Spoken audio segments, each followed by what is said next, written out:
And hello, everybody, and good morning. What an honor. It is a milestone here. We have 6 members of the society in one place, so we're headed towards the right direction.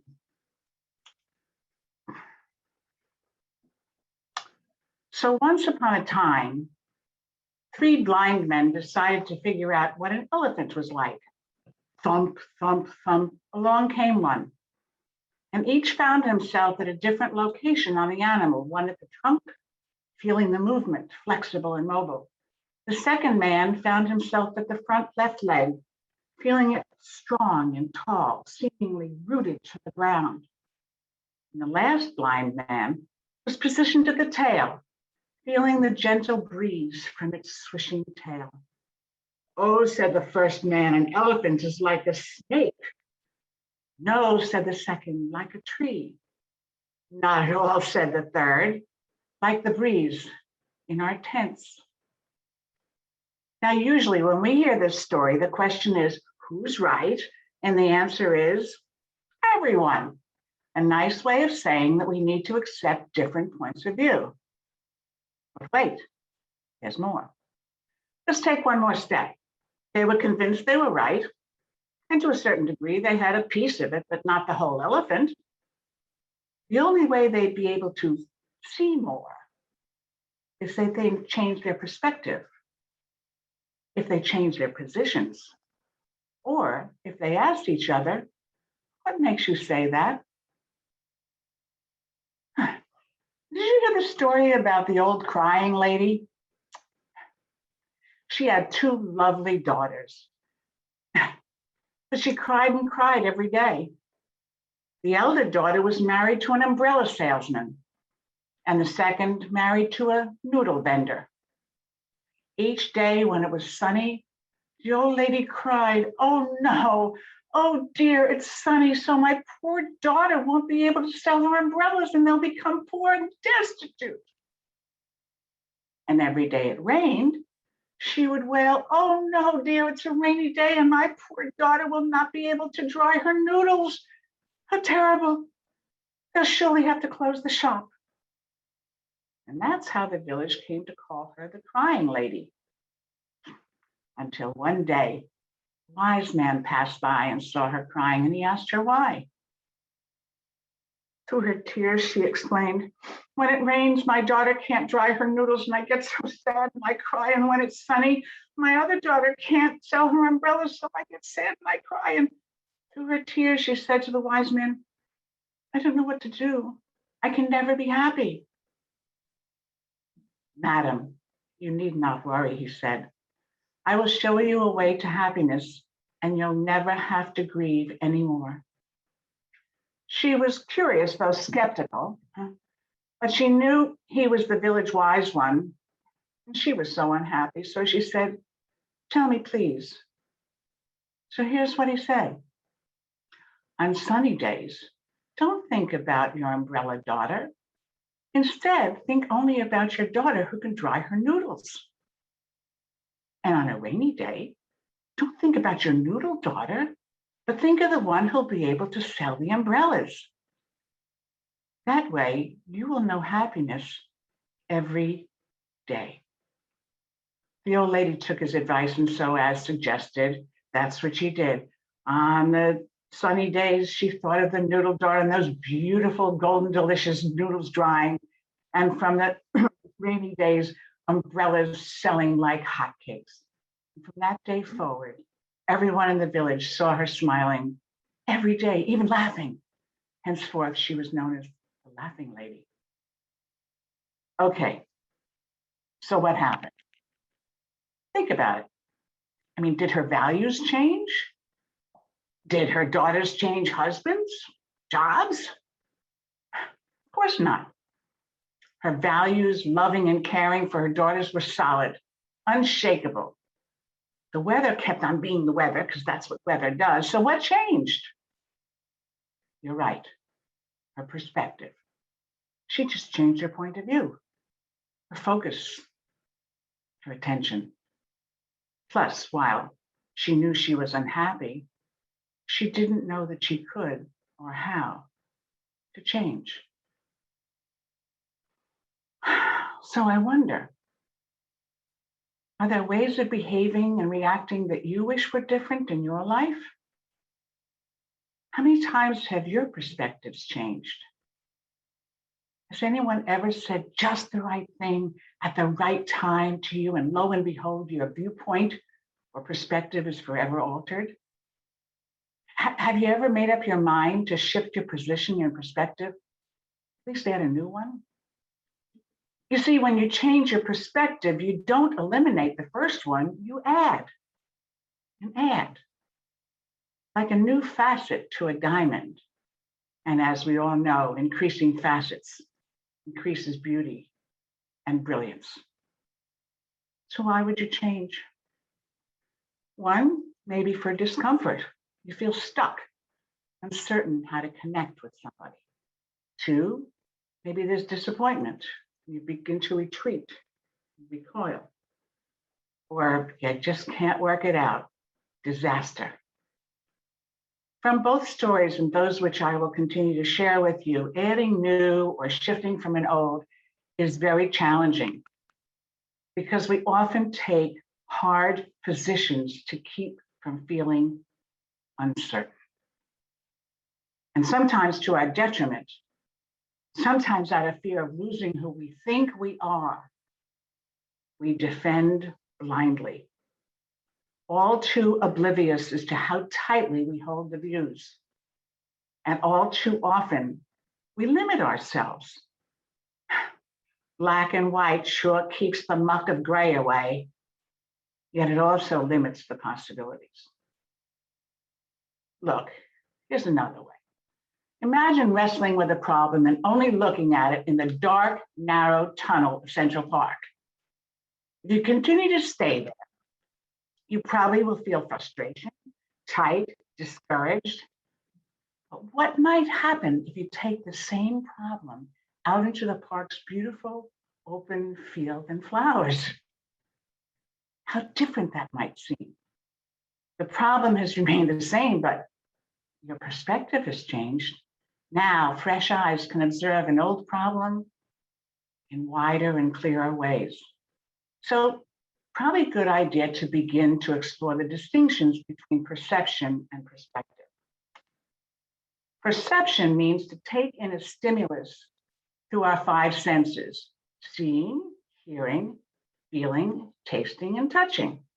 And then through our minds, we make meaning of these stimuli. It provides understanding of a given situation or person or an object. Perspective, on the other hand, is your point of view. It's the stance you take and the lens through which you view and see the world. I don't know, kind of like a pair of sunglasses, colored, let's say purple. Purple glasses, everything looks purple. The lenses through which you see determine how you view yourself, others, and everything else around you. From the minute we're born, we're influenced by our ancestors and families of origins and cultures and times we live in. Our physiology, our individual and collective experiences. Thus, we learn and repeat and become familiar with and often becoming conscious of what our perspectives are, particularly if they're shared and reinforced by our close friends and family and community. They sit there bolstered up, hardly ever being challenged. There's a saying, like, likes, like. But when we bump into a different point of view, which we deem odd or incorrect or uncomfortable, well, then what? We wrestle with the other. We feel misunderstood and frustrated. We get annoyed. We argue. We even fight to keep our sacred points of view.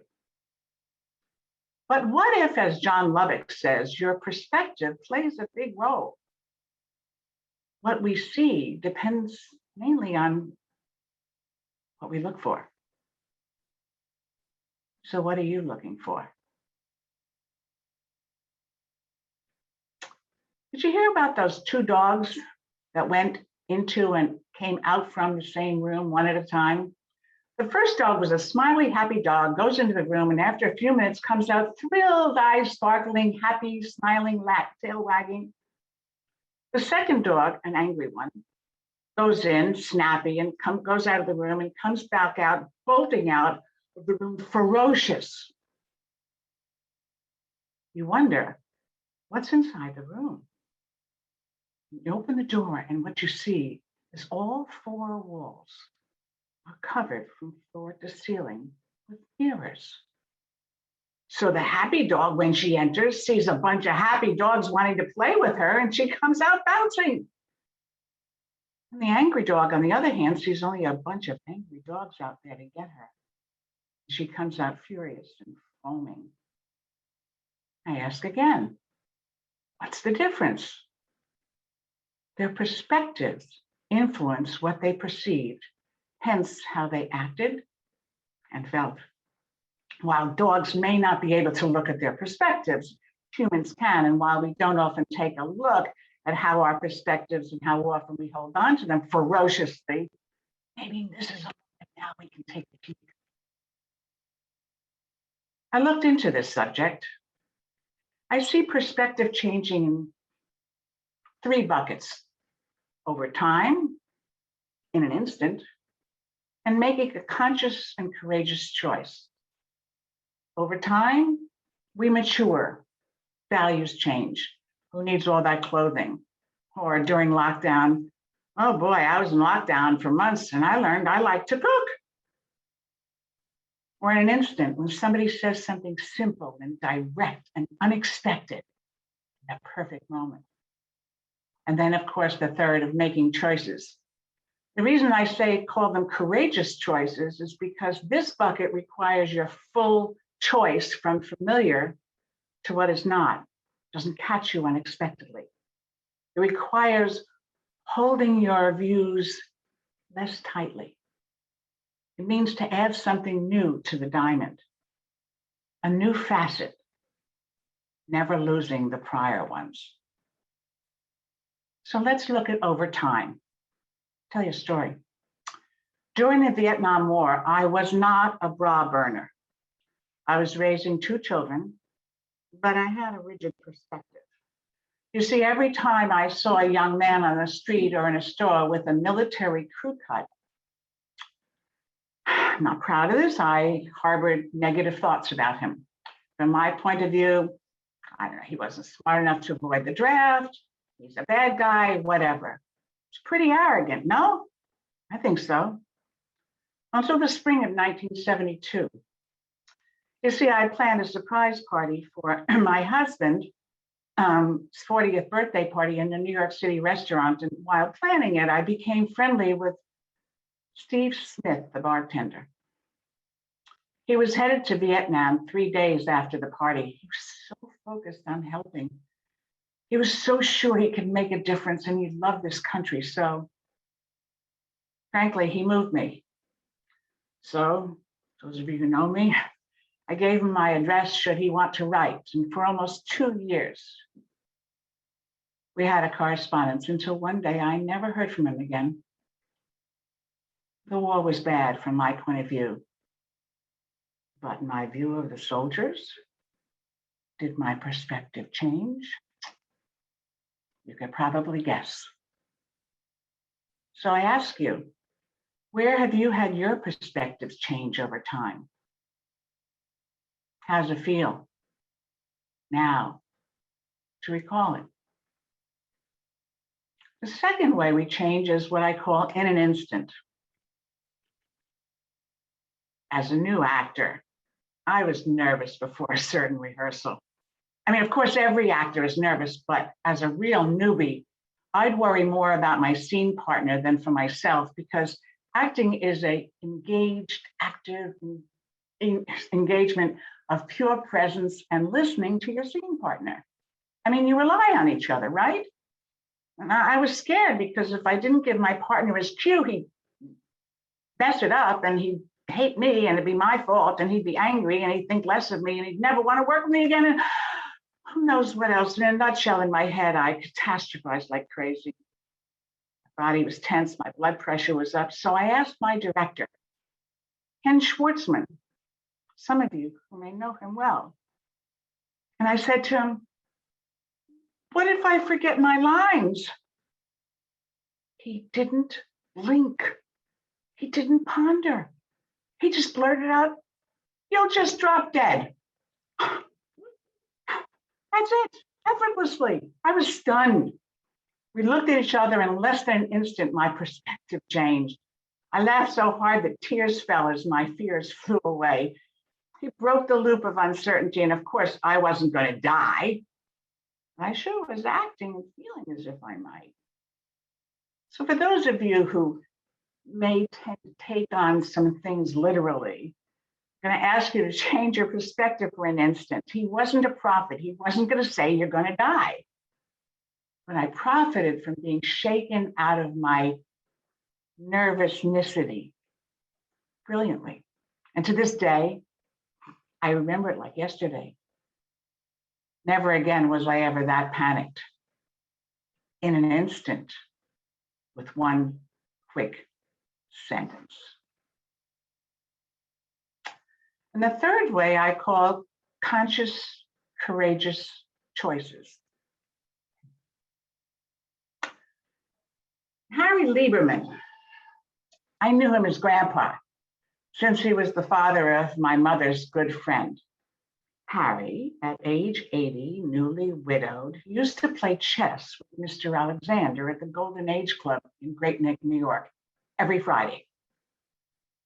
After 2 weeks of Mr. Alexander not showing up and Harry sitting all by himself, the director walked over to him and said, Harry, how'd you like to try painting? What do I know from painting? I'm a candy maker from Brooklyn. Well, you might want to try sometime.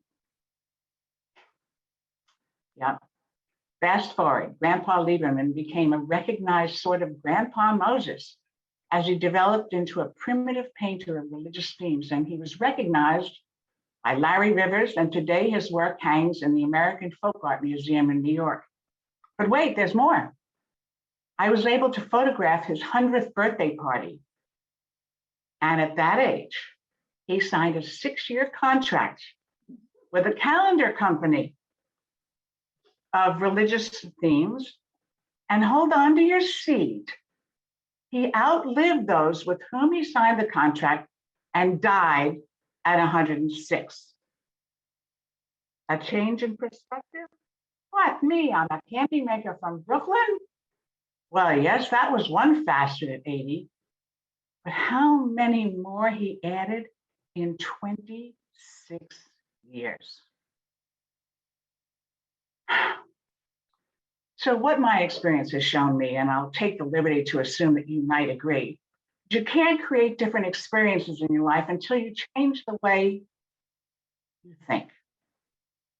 Sometimes it pops up like you'll drop dead, or most slowly, becoming more aware until you don't see the change. Maybe it's a lockdown. Maybe you look at your closet and says, who needs all this? Maybe now you realize you seek quality over quantity. Maybe as we age and the end seems a tiny bit closer, we get closer to what's important based on our choices and let go of the choices so many others have made for us, or made us think we even made ourselves. More time with friends as our time seems more precious. Our perspectives change. You know that glass half empty, half full of water? Okay. Has anyone ever asked the person who sees it half empty what they meant by that? Because I did. And I said to him, what do you mean by that? Instead of judging him right away. And he said, I'm just waiting for more to come. Consider the source. I never thought that way, but I do now. I didn't let go of that other facet. I've got two perspectives. It's much more fun, trust me. Okay, let's bring it closer. What if you're in the living with someone you're having a huge argument with, back and forth, up and down, digging heels and attitudes in deeper and deeper? But what if you changed your viewpoint in the moment? What if you became the ceiling? What would you see from the ceiling? It looks silly. You see tops of heads, sound, shoes, and the energy probably would change a wee bit to alter your perspective. I mean, you might even laugh or at least smile at the silliness. And I was thinking, what about different cultures? I mean, we live in a society here that doesn't particularly revere the aging. But in Asia, it's a no-brainer. And what about African cultures that have reverence for ancestors, even ancestor worship? I mean, Lear, just as a thought experiment, right now, what if you added one of those perspectives to your life? How would your thoughts and feelings and actions shift? I mean, how often do we thank our ancestors? And how strange is that for some of us? Or how great it could feel for others? And what if, as I was, you find yourself in a deep disagreement with a friend about abortion? But after you go on for a while, you hear him say, if my birth mother had ended her pregnancy, I wouldn't be sitting here with you having this conversation, would I? That's got to stop you in your tracks. Another facet cut into your diamond. Doesn't mean you let go of your view. What it means is you're adding another. It doesn't mean you drop yours or drop your values. I still have my views, but once I can see his, an additional view, maybe I can become a more compassionate, open listener.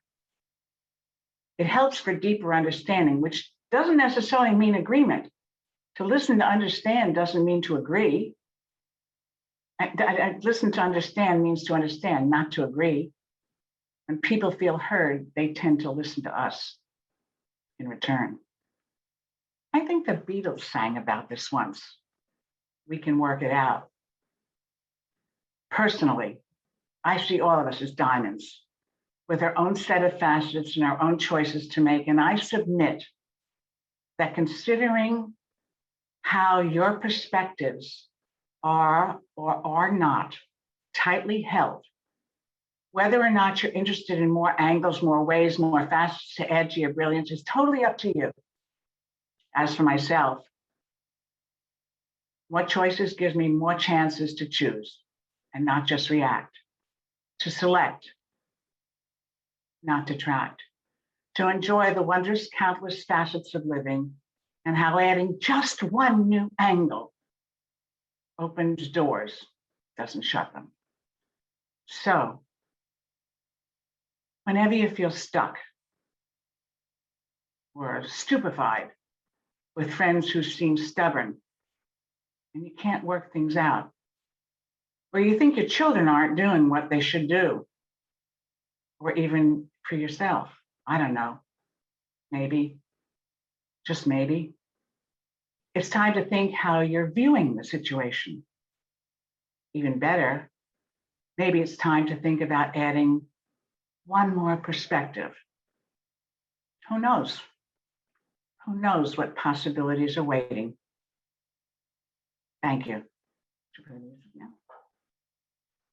Now let me